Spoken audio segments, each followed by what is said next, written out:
Trushan or Stradivarius on good to soft. Yeah. Hurricane Lane will finish ahead of ADAYAR. ADAYAR's the best 3-year-old colt in training. Palace Beer, Bide, Poetic Flair. Do you think the interference rules need to be changed? Native Trail getting us excited for the 2022 flat season.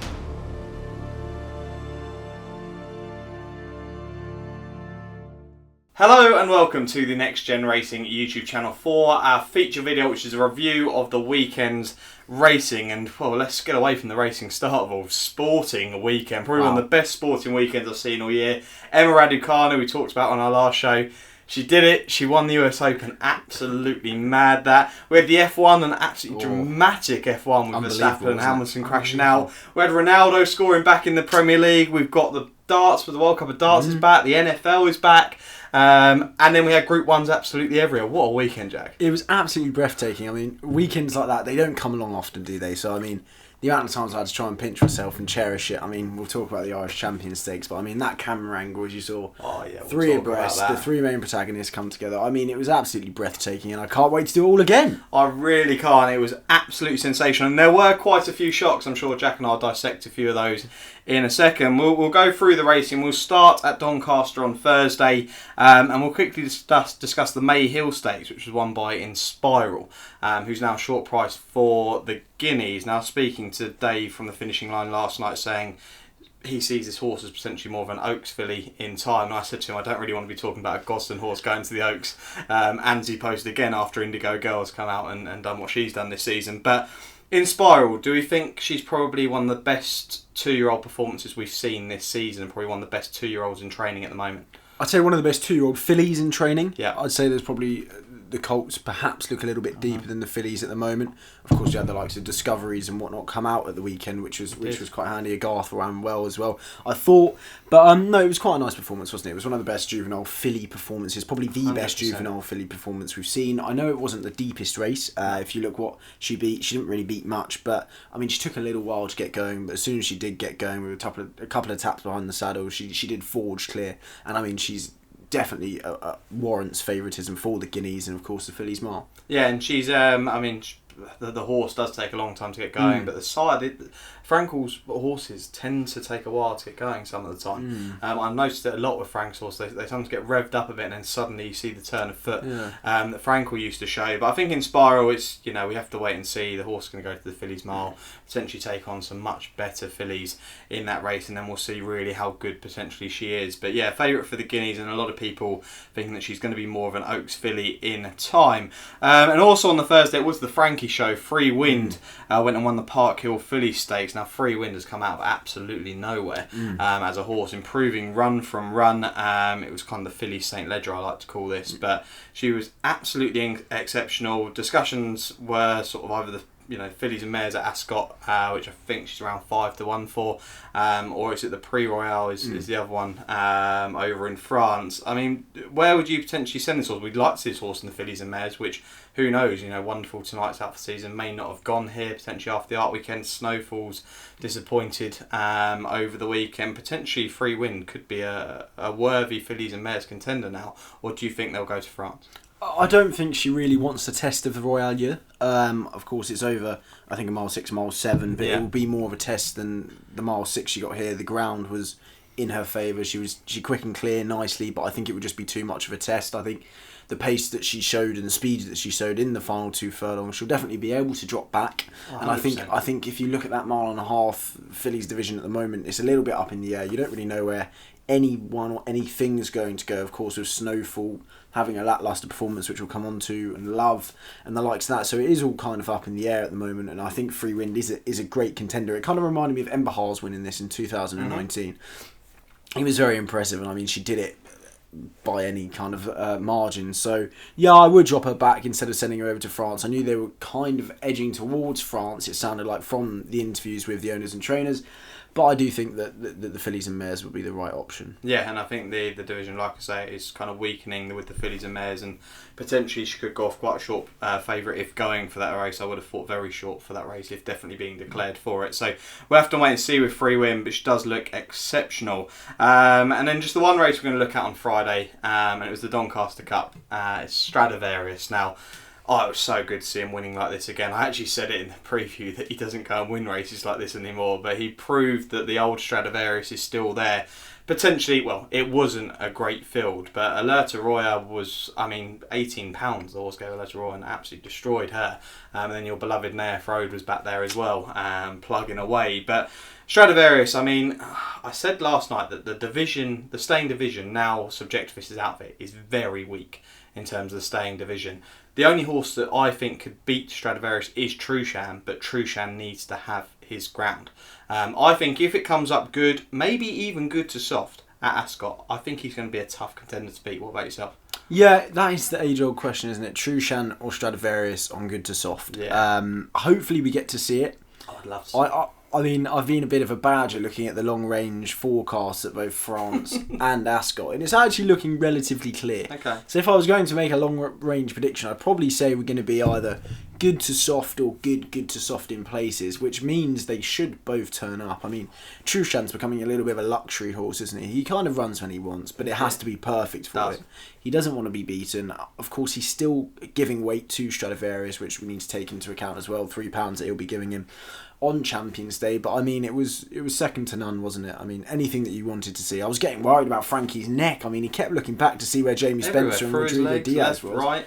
But he was obviously quite worried about Rodrigo Diaz because he was checking over his shoulder an awful lot. But I mean, when he breezed past, it was kind of a formality, and it was nice. The final half furlong, it was almost like a parade to Stradivarius rather than what we saw in the Doncaster Cup. So it was very nice to see him do it. I hope we do see him. And I kind of revert my original decision from last week. I think they could stick him about in training. I'm pretty sure I'd make it heavy odds on that he would stay in training. Bjorn Nilsson's interview was suggesting that this horse will go another season now. I see no reason why the horse isn't going to show any lack of enthusiasm in his next race. Yeah, and I mean, credit to Bjorn Nelson as well, because he is exactly what you want in an owner. He was saying that, would I get as much enjoyment out of it from a few extra bucks and sending him off to stud now, or would I get more enjoyment out of another year of memories?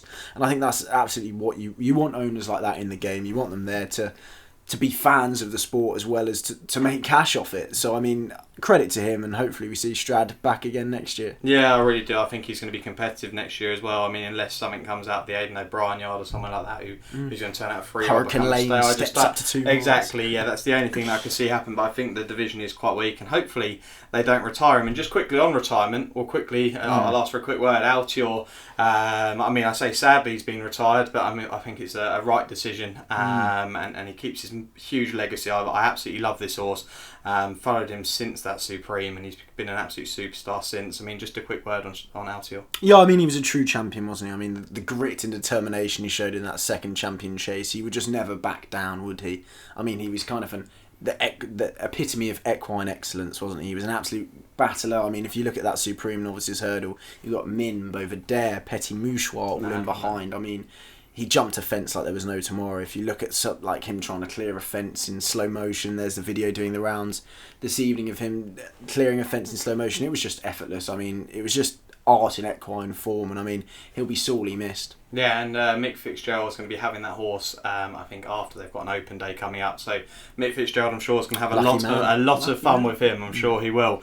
Let's go on to Super Saturday now. Before we get into Ireland, we'll start off at Doncaster and the Champagne Stakes. And we've both got a bit of a thing going from this race and from the whole weekend, actually. But Bayside Boy beat the heavy favourite Reach for the Moon. I don't think that with regards to Reach for the Moon, the dream is gone with regards to the Derby. I think it's taken a dent, but I don't think the dream has completely gone. I know that this horse has been all set out and everyone's saying it's to do with the Jubilee and potentially the Queen's going to have a Derby winner. Don't think it's fully gone as of yet, but like I say, it's taken a little bit of a nod. But Bayside Boyd, fascinating. You texted me before saying, I think Bayside Boyd's going to play a big part in this, and he certainly did. And the one horse that we've both kind of come from this in the whole week, and we'll talk about Native Trail later in the video, but is Masakela, who I actually tipped up for this race, and I believe if this horse had gone for this race, potentially would have gone and won this. Masakela, a horse who beat Bayside Blue, I think in the Denford Stakes at Newbury last time. I just think that potentially, from what Oisin was saying, I went and listened to the clip back the other day from the Royal Ascot preview, the step up in trip is going to suit. I think the dam got 1.5 miles, so the step up and trip is definitely going to suit with this horse, and you can tell from the running style. And currently, I mean, I mentioned last night 6-1 for the Royal Lodge, where Masakela is going to go next, and Oshin has told me that is where the horse will go next. But now around 7-2, 11-4 for the race, which is absolutely mad. Still 33-1 for the Guineas, and I wouldn't be taking it. Bayside Boy 16-1. And Native Trail's now 5-1. I mean, only just behind Native Trail when coming with a great flourishing run. I mean, what do we make of the 2-year-old colts now? Because it's we've learnt a fair bit from this weekend. Yeah, the division's been blown wide open. Yeah. First of all, I think this result has done the absolute world of good for Reach for the Moon. I mean, we can now actually appreciate that he's not a monarch, he's a horse. Yeah. And over the winter, we don't have to have this big buzz in our head of what he could possibly be. We had it last year with High Definition, and Santa Barbara even was brewing up as well. But I mean, we can now take him for what he is, and he's a horse. And he's not going to be part of the Queen's Diamond Jubilee 12 months before, is he? I mean, we can take him for what he is, and I mean, I think he's done him the world of good, and I think he's actually run a really good race. It turned into a test of speed, of course, over the 7 furlongs, because they went at cruel early doors, which was probably always going to be the case with just the 4 runners. But I mean, I think he's run a great race. I think Bayside Boy, it's interesting you say that. I think if Masakela was in that race, I don't think he would have won, because it was a test of speed, and of course, I think Bayside Boy may struggle to get a mile. I was listening to Roger Varian, and they're going to test him over a mile, but I think that'll be to the maximum of his capabilities. I think he may even be a 7 furlong specialist, or they could even try and send him back to sprinting, so it'd be interesting to see that. But nonetheless, I mean, it was a big boost to Masakela's form. Bayside Boy, he's clearly on the up, isn't he? So it was a smart performance. I don't know if it was anything more than smart at the moment. I think 16-1's way too short, because I wouldn't be confident he'll get the mile. But I mean, it definitely has blown the 2-year-old colt division open, as we'll go on to when we go over to Ireland. Yeah, potentially a decent Antepost selection for myself. Masakela, 33-1. We wouldn't put you off that potentially. So yeah, look out for that horse in the Royal Lodge next time. Let's get on to the big one from Doncaster then, the St Ledger, won by Hurricane Lane. I tell you what, I mean, I said last night, this actually was quite a nice price for this horse. I said that if I was the bookmakers, I'd have made this horse 3s or 4s on. Looking at that field, I really would. I think that looking at his form, I actually think the horse would have been unbeaten if I think the front shoes went in the Derby. I think the horse would have been unbeaten. I think a few things went wrong. I genuinely do. I want to come out with that statement and say the horse would be unbeaten. So you think the horse is better than ADAYAR over 1.5 miles? I'm going to get onto that in a second. I'll talk about ADAYAR in a second. Yeah, I know. I'm going to talk about that in a second. But no, Hurricane Lane. I do think that it was a sensational performance. I think he's a real star colt, and Godolphin have got some incredible horses in training. It's absolutely mad. Some older horses and some 2-year-olds and also 3-year-olds. So it is great to see. What do we make of Hurricane Lane? Yeah, it was quite sensational, wasn't it? I mean, the way he lengthens his stride and the way he travelled as well was quite sensational. Yeah. The rating was up there with Kew Gardens and Logician, one of the best ledgers we've seen, performances we've seen in years. I mean, Mojo Star kind of reinforced how good that piece of Derby form is. I mean, again, ADAYAR sitting in his box, and he's just kind of enhancing his claims for the rest of the season just because of the Hurricane Lane Mojo Star 1-2. But I mean, take nothing away from Hurricane Lane. They're going to drop him back to 1.5 miles, hopefully. And I think he is a big Arc contender. I mean, we're going to come on to the Arc, but I think he is a big Arc contender. Yeah. Obviously, they have said ADAYAR is their main aim, their main protagonist, which is where William Buick is going to be sat on. Hopefully, if his injury is all good and swell, but I mean, take nothing away from Hurricane Lane. The clock backed it up. It was a great performance. They'll drop him back to 1.5 miles, and he'll still be one of the best over the middle distance. Okay, yeah, it's going to be fascinating. It'll be interesting to see if they do both take each other on in the Arc. I'd love to see it because they've both got a right chance. And I think you've already answered the question, but on good ground, ADAYAR versus Hurricane Lane over 1.5 miles. Who would you be with? Oh, clearly ADAYAR. ADAYAR's the best 3-year-old colt in training. I mean, that King George was just absolutely ridiculous. It was good. It was absolutely ridiculous. From the clock, it was ridiculous. He lengthened away from a Misreef who's run a great race as well over not his optimum distance, and ADAYAR's a world beater. Okay, I think in the arc that Hurricane Lane will finish ahead of ADAYAR. And I think the form has taken a big boost as well for Hurricane Lane, other than the ledger. The 5th and 6th in the Grand Prix de Paris came out and came 1st and 2nd in the Prix-Nil at the weekend. So Hurricane Lane's form has been enhanced over the weekend on Arc Trials weekend, which we'll get onto in a second. But it's going to be exciting to see, and the arc does look very good. It's taken a little bit of a knock with the favourite over the weekend. But yeah, it's going to be exciting. So over a mile, I think that could be the thing that people down in the comments. Over a mile and a half, good ground, ADAYAR or Hurricane Lane. I'd love to see. No, because you're the only person who thinks that in the whole world. Okay, well there you go, there's the question. If you think that Hurricane Lane can finish ahead of ADAYAR on good ground over a mile and a half now, put it down in the comments. I'd be fascinated to see it. What? Why? Why? I would. I'd love to see what viewers think. No. Why do you think that? I just think that this horse here. I mean, it's obvious, right? There's a few things that you've got to take into consideration, right? If it's a group, let's say the arc first of all. Oh, you no. Let's say the arc is good ground. Yeah, the arc it tends to be a real strong run race, right? They will go off a hefty gap. Someone will go off in front, and it will be a strong pace. The horse that I like is Hurricane Lane due to the fact that I think that we know this horse stays. We know that, yeah? And sometimes a race like that will suit a staying horse. We've seen it in the past with some decent Aidan O'Brien horses that have stayed further. And I just think, I don't actually know if St. Ledger Winner has actually won the arc. I don't know whether there's a stat. Never.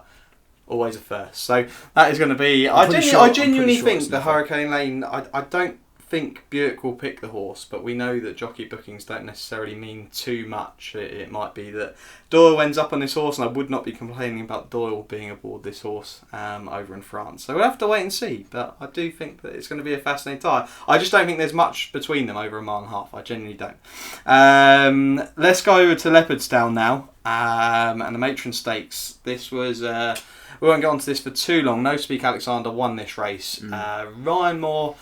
Safe to say, very good jockey, but he did have a bit of a shocker over the weekend with some of his runners. I mean, the jockeys that were riding well, especially at Leopardstown, were Colin Keane and Shane Foley, who were tearing it up. Joe Lyons taking half of the card on the first Jesse Harrington, both of them, yeah. But yeah, No Speak Alexander, a decent winner. Mother Earth, very unlucky. The thing that Jack and I texted each other after the race was, would she have won? I do think that potentially she would have just got there. She wouldn't have won with ease, but I do think she would have got there with a clear run. The horse was in all sorts of trouble. I knew that from the bend, that the horse was going to end up in a lot of trouble. Ryan Moore kind of asked for it, but what was your thoughts on it? I think it's hard. It was definitely going to be a small margin whether she was going to win or lose, but you couldn't definitively say she was going to win. I think it just left me wondering the whole steward's inquiry rules, the whole interference rules. I don't know if you saw the close-up when Shane Foley's leaning into Ryan and the rail. Do you think the interference rules need to be changed, or do you think that it's good for the game, it's part of the tactics, you can't get boxed in? If they close you off, they close you off.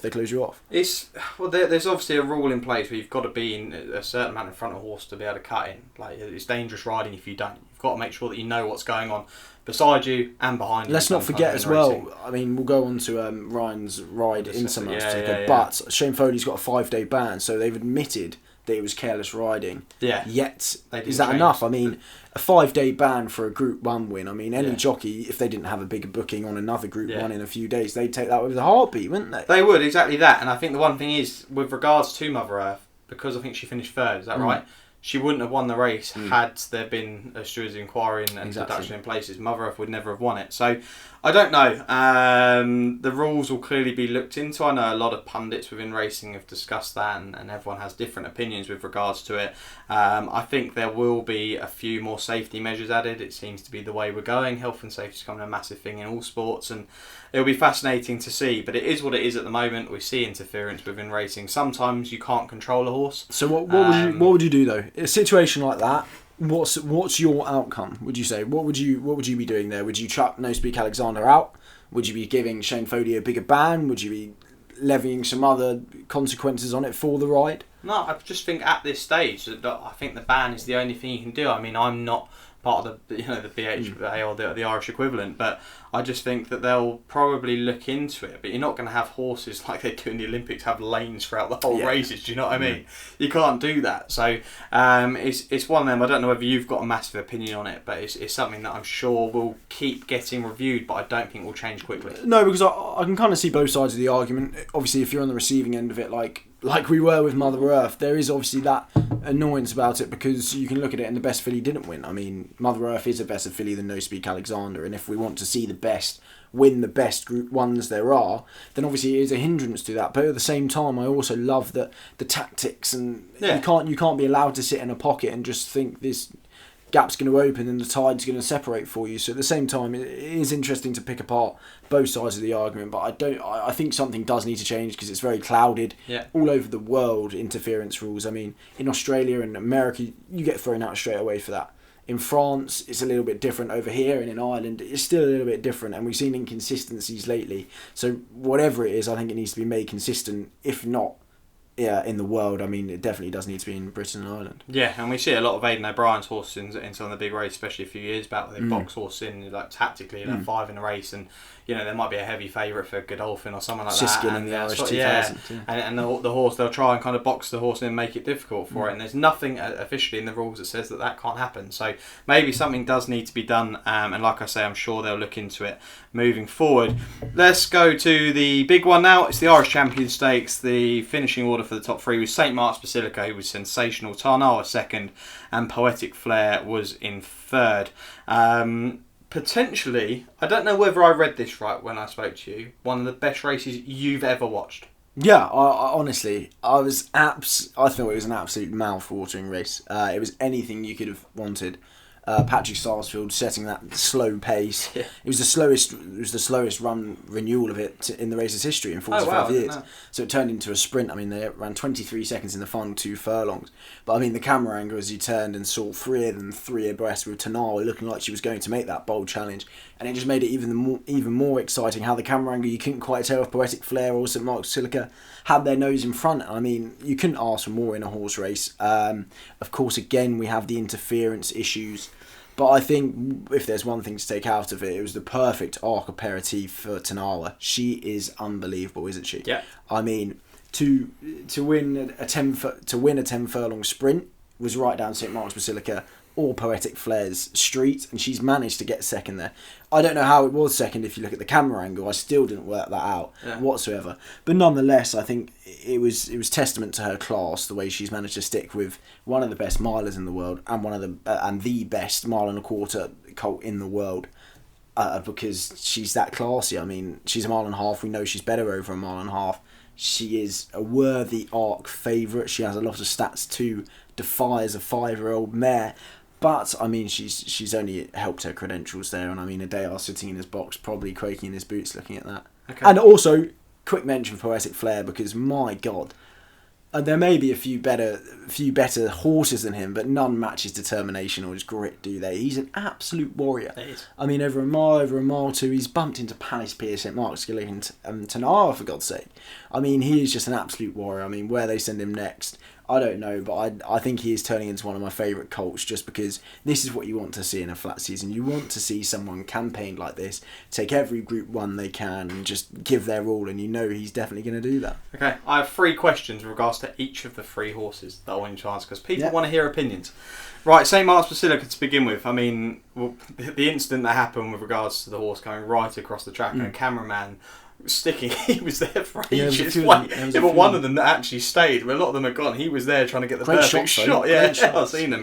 They were really good. Reminded me a bit of Dragon Symbol and Campanelle at Royal Ascot. That incident where they came across, it reminded me a slight bit of that. But another one where it's should you overturn it? Should you have not? So a different one. But that's not my question. My question is St Mark's Basilica. Aidan O'Brien, in the last 14 days, 1 winner with 40 runners. 3% strike rate.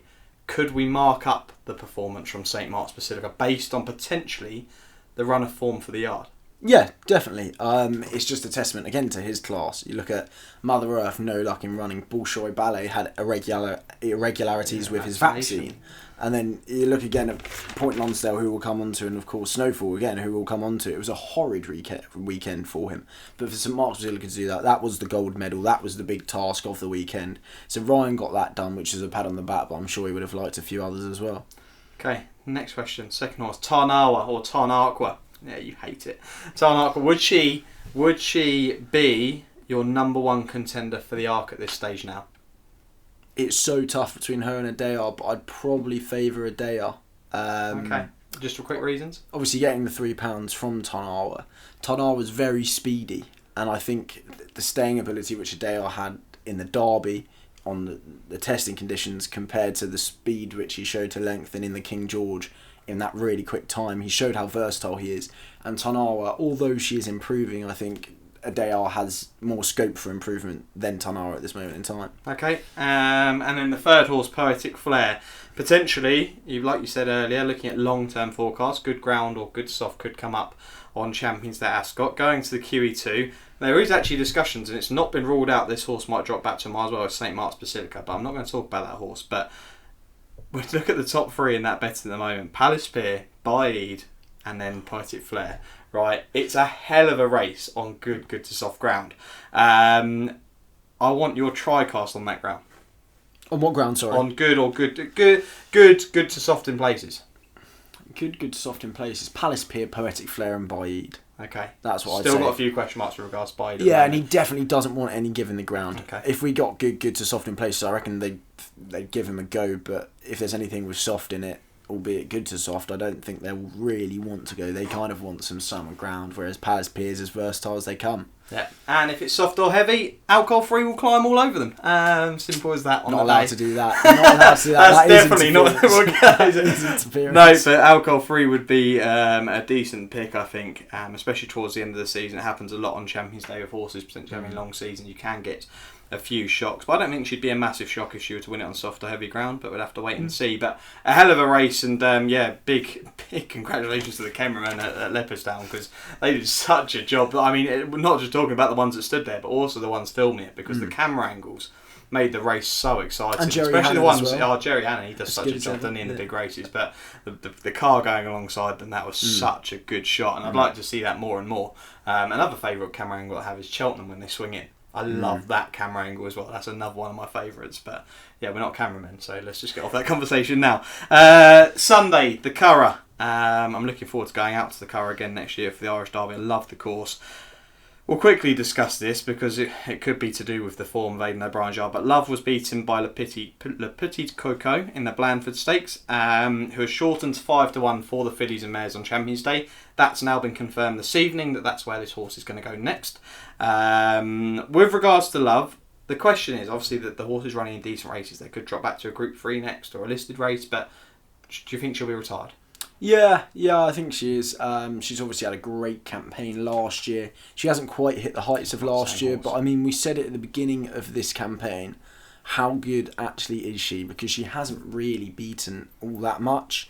And I think she's probably just vindicated what we thought. Her and Le Petit Coco are going completely different directions. She's probably on a downward spiral, whereas Le Petit Coco is very, very progressive. And I mean, the attitude she showed to get her nose in front, albeit at a very, very small margin, was brilliant. It was brilliant to see the trainer as well. 3 runners of the weekend, 2 seconds and a winner. And I saw him, Mr. Toomey, saying that I'm buying horses that Aidan O'Brien doesn't want and trying to beat him with them, which I thought was great. And he's managed to do it with La Petite Coco. Again, I think given soft ground, I think mile and a half's perfect for her. She's very game, will want the mile and a half. But Love, it's probably time to see her go to stud, but there we go. Yeah, I just don't think she's the same horse, unfortunately, as she was last season. Obviously, we know what she did last season, but just doesn't look the same horse. Really doesn't. I think that the one highlight run this year was at Royal Ascot, but unfortunately, I just don't think things are going quite right for her. So yeah, I think it would be in some ways nice to see her retired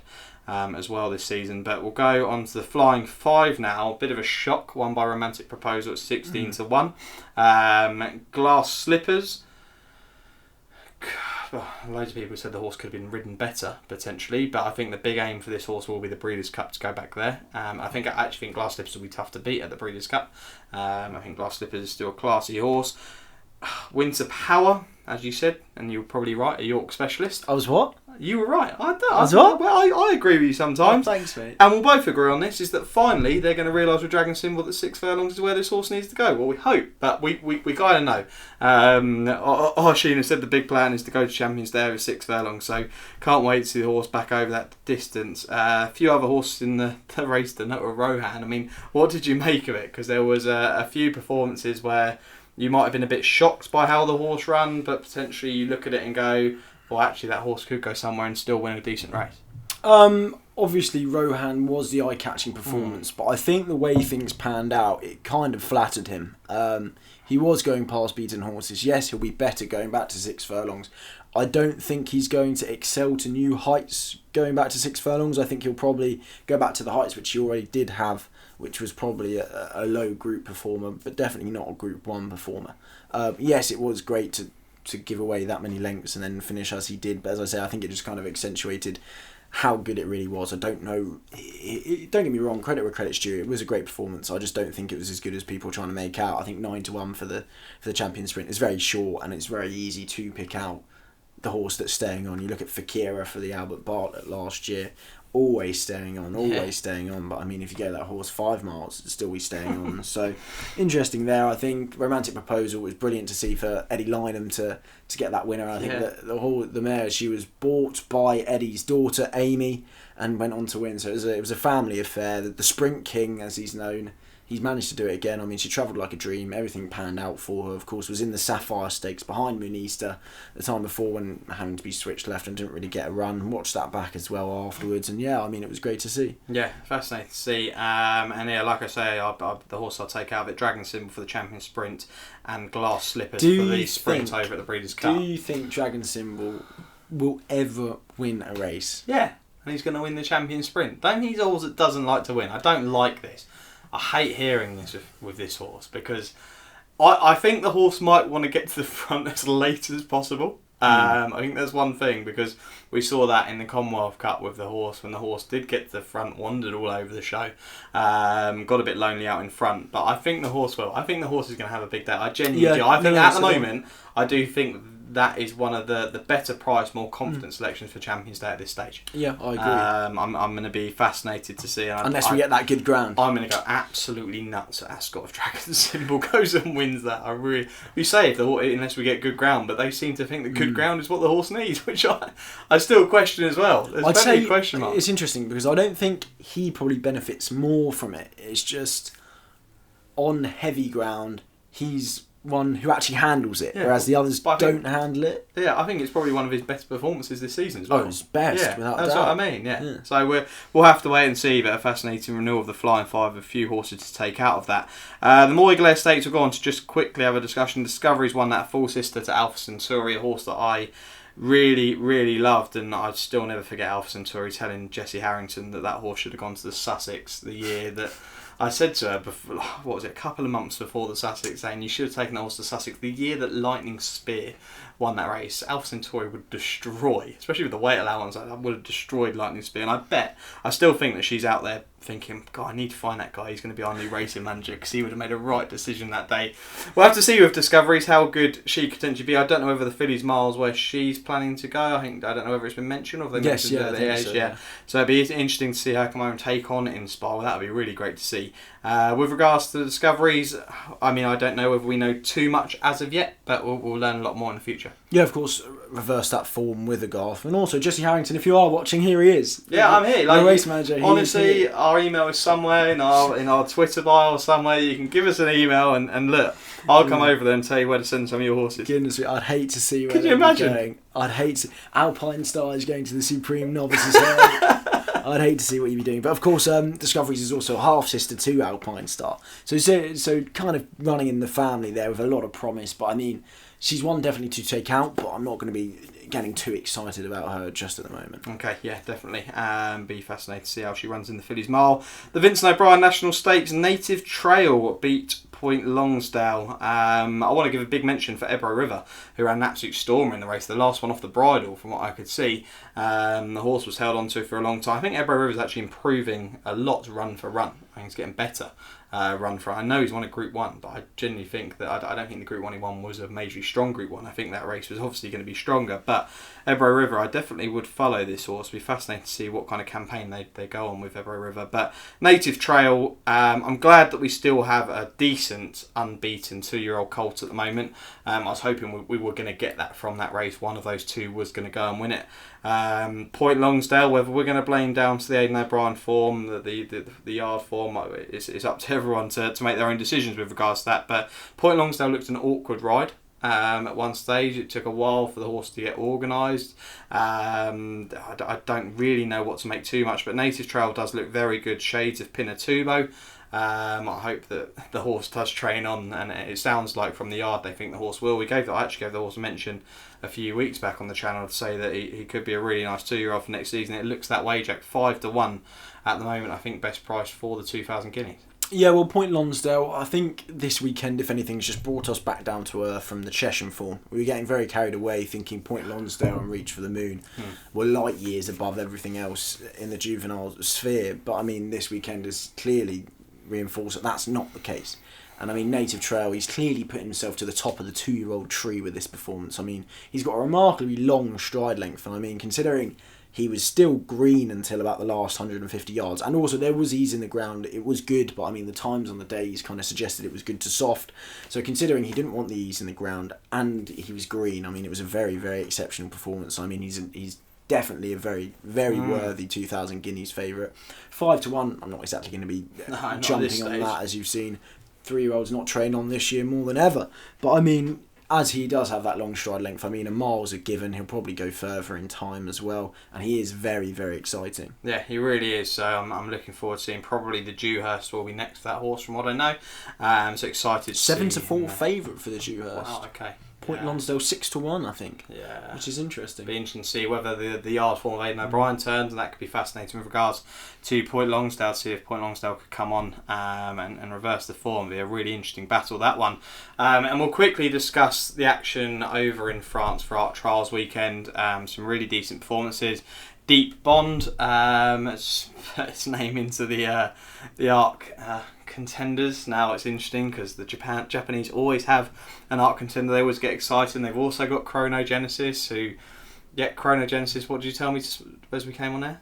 Oh, well, I was listening to Nick Luck Daily, and they have their Japanese correspondent who goes on there, and he said Chronogenesis would beat Deep Bond by 5 lengths, so it's very intriguing. It would be great for the game if the Japanese did have a winner, but I mean, I don't want it to happen this year. We're talking about a time last night, a few years back, when they had a Japanese horse go 5 lengths clear and get caught in the line. There was the images of the Japanese all on the sofa going crazy.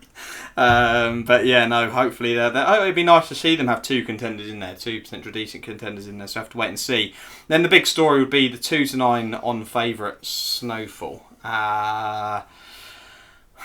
Interesting one, this one. So Frankie came out. I think Frankie knew he had made a mistake from his interview. I think the headline was a bit harsh on him. I think the headline was a bit harsh, saying that he blamed Holly Doyle. I think that was quite a harsh headline. I think his point, in some ways, I understood it. He was saying that Lajacond didn't go fast enough for the horse. And obviously, from his opinion, that Lajacond was put in there as a pacemaker. Hold on, there's a few things that you could say. If Frankie didn't think the pace on himself, he's 2-9 the horse was. The horse, I know the horse doesn't like dirt, the horse could potentially have made the pace herself. The other thing is that, I think Lajacond's actually run a career best and hasn't run a bad race there. Or Tiona might actually be quite good, maybe a few months too late for some people who really fancied the horse for the Oaks, but Tiona might be quite good. It is a really interesting one with regards to Snowfall, because she has been a star of the season, has looked sensational in all of her runs, but I knew she was beat as they turned in. Just as soon as Frankie's body language went down, I knew that she was in a fair bit of trouble. Yeah, first of all, with regards to the article, I completely didn't take it that way whatsoever. Yeah, that's what I mean. I'm not saying I took it that way. I think it wasn't a blame of Holly Doyle. No, I think it was just an observation that they didn't go fast enough early for him. I don't think he was insinuating at all that Holly Doyle should have been doing it for me. I think it was I mean, journalists are always going to put that spin on it because, I mean, it sells, and I mean, fair play, I'd do the exact same thing. Yeah. But I didn't actually take that spin on it at all. No. Reading the article, I just thought it was an observation from him saying the race didn't pan out as I would have liked it to. Yes. And that could have been one of the factors that she didn't win. It's interesting because I don't actually think she has been all that amazing after the Oaks. Of course, she was great in York, but I mean, Wonderful Tonight didn't have her ground whatsoever. Didn't really have anything else in behind Snowfall that day. Of course, quick shout out to Wonderful Tonight, who has been retired. Oh yeah, we haven't discussed that. Plenty of decent horses retired over the last week. Yeah, my dear girl's been retired, but no, I mean, at least she's safe and sound, isn't Yes. she? She's been an absolute warrior, and I mean, she gave it her all wherever she went, and we got to see her in the Langtrue, her last win, so that was great to see her. Best wishes to Kim and David and all the team and whatnot. But no, Snowfall, it was interesting. I mean, I think there was also a big overreaction to her not winning at first. I mean, if you look at the likes of Trev and a few of the others who didn't win their ARC prep before winning the ARC, I think she drifted to about 7-1 at one point, which I thought was a big move. I don't think she'll be able to throw it up to ADAYAR and TARNAWA. And yeah, I think that's that. Tiona, I mean, she has fulfilled some promise. Again, started off at Newcastle. All the greats starting off at Newcastle. Yeah. But no, she has fulfilled some promise, but I wouldn't really look into it too deeply. No. Lajacond is just kind of an Aidan O'Brien pacemaker. That's what I thought. She is a Mediterranean, isn't she? I Yeah. mean, and a Ron Levine. That is what she is, unfortunately. But no, Snowfall, it was disappointing, but I think the art picture's looking a lot clearer, and you can kind of go back to where you started with Tarnawa and ADAYAR. That's it. I think we're pretty much there with regards to the art picture. Again, with regards to Snowfall, yard form, could put it down to that, and maybe if the yard form improves, Snowfall might come on for that run, and we never know what we could see from her next time. Just with Tiona, I actually think they're saying Tiona throws her hat into the ARC mix. I don't think she has. I think they should go for the fillies and mares.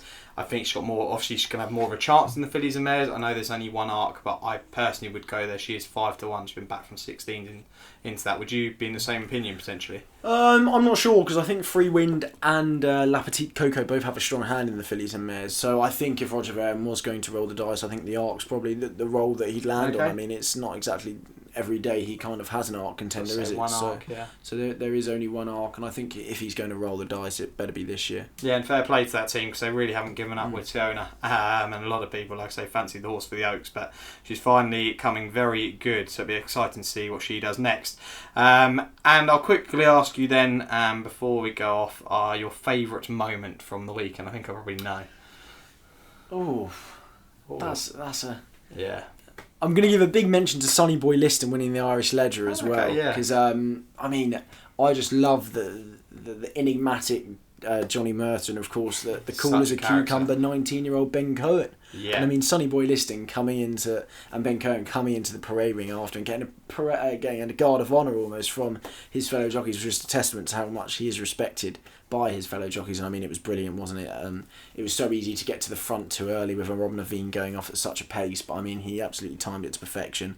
There was a great video of Johnny Merton celebrating the win as well. How good he is for the sport cannot be understated. So that was a big moment for me, but it had to be Stradivarius, I think. I mean, you can't be a legend doing what he does and actually being able to sit back and relish it. I mean, he gave us a bit of a scare at Doncaster, but we were allowed to kind of sit back and relax. It was almost reminiscent of his Ascot Gold Cup as he cruised past. I know exactly the rivals weren't anything to scream about, but it was great to see him firing in all cylinders. Yeah, I think the obvious highlight would have been the Irish Champion Stakes, definitely the race of the weekend to watch. But forgot about that. I don't know how you forgot about that one, but I'm with Jack on Stradivarius, and I also think Native Trail getting us excited already for the 2022 flat season.